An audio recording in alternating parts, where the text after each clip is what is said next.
یو سړي پوښتنه کړې ده چې مفتي صاحب چې کله د انسان څخه د سهار لمونځ قضا سي او بیا د دې د قضا ادا کولو طریقه سره کم ده، نو سنت او فرض به دواړه قضا راګرځوو که خالي فرض؟ ګوره اول خو د سهار لمونځ قضا کول بې انتهایی غټه ګناه ده. حدیث شریف کې راځي وایي د سهار لمونځ دا پر منافقینو باندې ډیر زیات بوج دی چې د کم چا په زړه کې منافقت وي، نفاق وي، هغه باندې د سهار لمونځ چې دی هغه ډیر بوج دی. او بل که چیرې یو انسان څخه د سهار لمونځ قضا هم سي،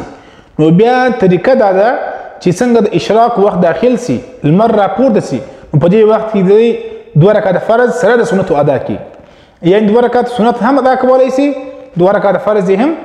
ادا کړي. او دغسې که چیرې د ساش په وخت کې دته په یاد ورله یا د ساش په وخت کې دی راپورته سو، د ساش په وخت کې دی هم 2 رکعاته سنت او 2 رکعاته فرض دی ادا کړي. د مطلب د غرمې څخه مخکې د ماپښین د لمانځه څخه مخکې د سهار لمونځ قضایي سره سنت راګرځي، سنت هم ورسره راګرځي. که چیرې د ماپښین لمانځه څخه مخکې تا د سهار قضایي نه راوګرځوله،